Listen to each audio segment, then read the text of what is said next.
All right, the date is January 12th, 2023. This video is regarding CPM Magnacut. I'm going to talk a little bit about what I'm seeing here and then just share my position on this at this point. So starting off here, I've still got some of the parts left over from our first batch of Magnacut. I believe these parts were from the first heat, the smaller heat that was produced a few months ago. And looking at these parts, everything is exactly what I would have expected from a heat treat batch and a decent material. There was some mild warping. It was very easy to flatten these parts and get those through process. It was very mild, and I was expecting, similar to CPM 3V. We've had a sheet here and there that has similar warping. But that's, I think, just that flattening and then the anneal temps and stuff that we talked about before, Bob, where I think that part of it may or may not be sussed out now. But anyway, this is all clean other than this one part I found that still had some of the roller sort of dirt left over, where I believe something was sticking to the rollers at some point and pressed just some deeper features into the sheet, and that didn't quite clean up. But otherwise, parts look good.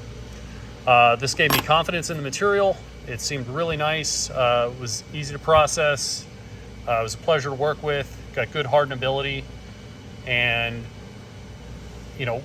when we got some really good feedback, especially from a very large reviewer, I think that video has 100,000 views or more at this point.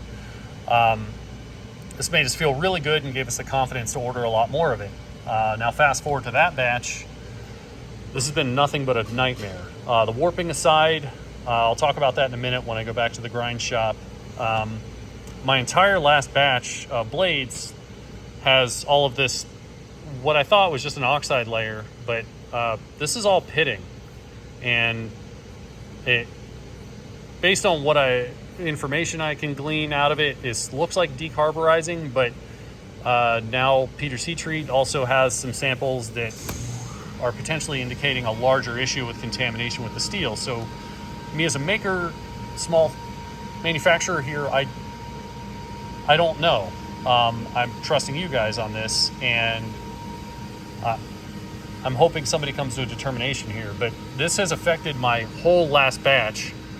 I've got over 600 parts here that were heat treated that look like this, that have this issue. Looking at it, I could see both sides here, because I can see the profiles of blades being stacked together, little ghosting of bolt holes from parts being stacked against one another, where when this happened, it kind of imprinted its neighbor into the surface of this, and then all of this has really, really deeply gouged into the surface. It sucks something out of the alloy. So moving along here, these parts are 5 to 5.5 thou oversized. I went twice what Chris Reeve Knives does, just because in an abundance of caution, I wanted to make sure I have enough room for flattening and cleanup. So I did that with a couple batches here, and I'm about 2 thou and 7/10 into this part, and you can still see all that pithy, sort of sponge-like steel there. Not so much in the bevels, but it's all over the profiles. Everything's all pitted up, and it's just like looking under my little 30 times microscope, it just looks like a little sponge lattice where it's not at full density. And I think that's where at Peter's Heat Treat, they're getting variable hardness in their Rockwell testing after hardening, and it's just not at full density anymore, whatever has happened. This is a finished part now, where we've done all of our processing, stone washed it, and we've still got very aggressive pitting and inconsistencies in the surface. The spines look terrible. I don't know if it's going to pick it up because it's kind of shiny, but there's just a lot of different areas where this is really chewed up. This isn't, people didn't order this. They're not, I can't with confidence let this out the door, especially without any straight answers on what's going on. If this is a topical heat treat thing, I might be able to salvage these. If this is deeper into the material where it's going to compromise the structure of the steel, I've got much larger issues here. In either case, I've got to replace this material to fulfill orders for folks who ordered it like this. I'm just going to back up here.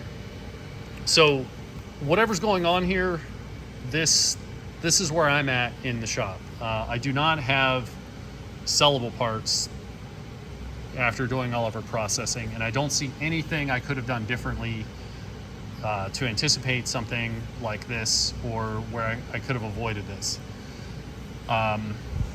So yeah, this whole last batch is like this, and I've got between this, I think about 600 that are already like this.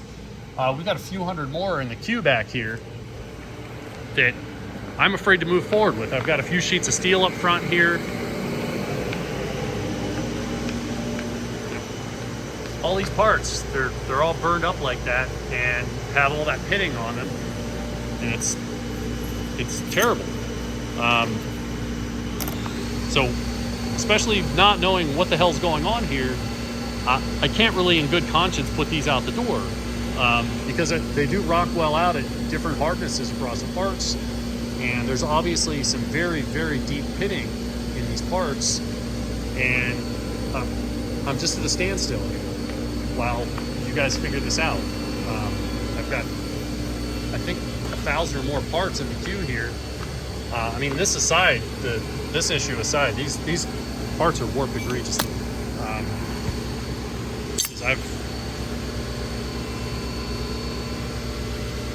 I don't know what I'm supposed to do with this. I'm a manufacturer. I didn't develop these materials. I don't process these materials. I'm buying these materials with an expectation that they're going to be functional, and we're paying top dollar for this stuff. And I'm just told that this anecdotal, other people are successful, you should be successful.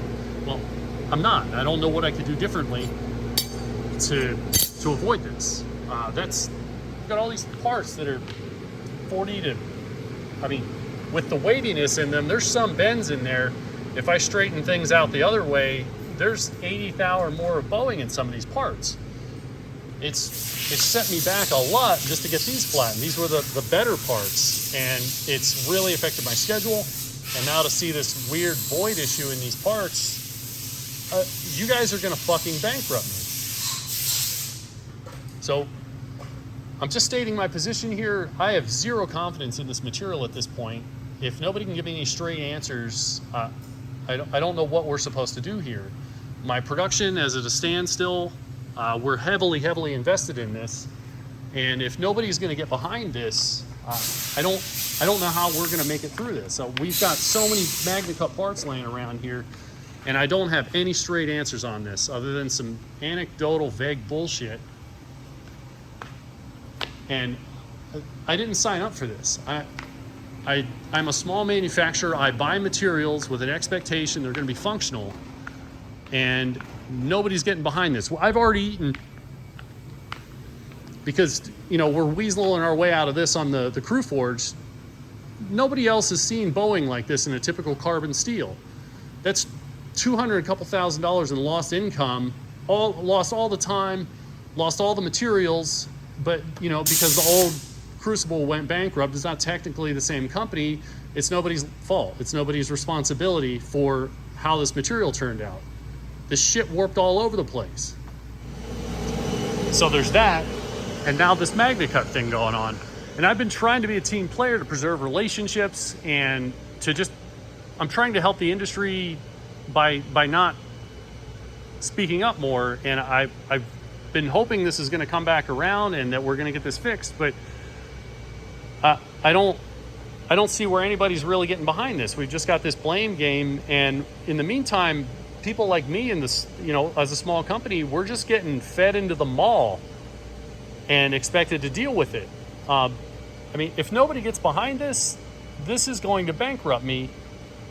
And if that's the case, I mean, you guys are killing my child, and you're going to find out if I have no hope, nobody's helping us out to redirect, to replace some of these materials. I am going to reach out to everybody and just blow this whole thing up. I have no reason to just not speak my mind at this point. You know, you guys are arguing, you're bigger companies, you've got other income streams. This is my job, is dealing with these materials and doing the job that I am. And I can do the best job that I can in my shop. But if this is happening with these materials by outside sources, this is sabotaging me at every step of the way. And I'm just supposed to eat this?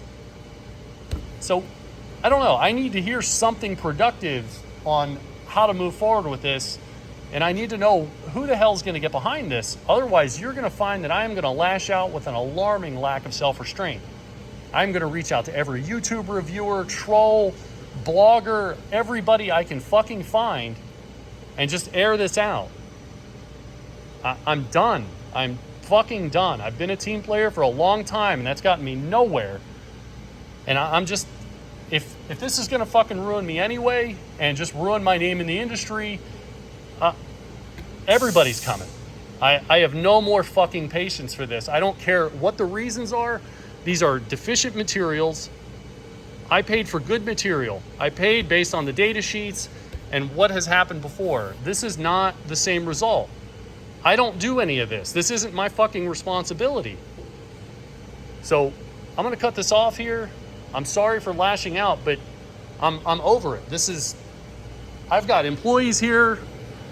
I've got overhead in my payments, my utilities, my rent here is doubled. I'm doing everything I'm supposed to do, and you guys are just playing this game where I'm stuck in the middle of this until it gets figured out. You know, I have no confidence in this material anymore, and I'm very close to just telling everybody exactly what the hell I think about this situation. And I need some hope here, man, or we're gonna have a big fucking problem on our hands. I am gonna use everything at my disposal to see what my options are here and to just bring this to the surface so everybody knows what the hell's going on. I've eaten too much loss and just been told to go pound sand basically, and I'm done. So somebody needs to get back to me and let me know what we are or are not willing to do for Survive, because I've done my part. I've marketed this. I've helped make it popular. I think the Dutch bushcraft knives video that got over 100,000 views. What do you think's going to happen when I reach out and show them all this shit?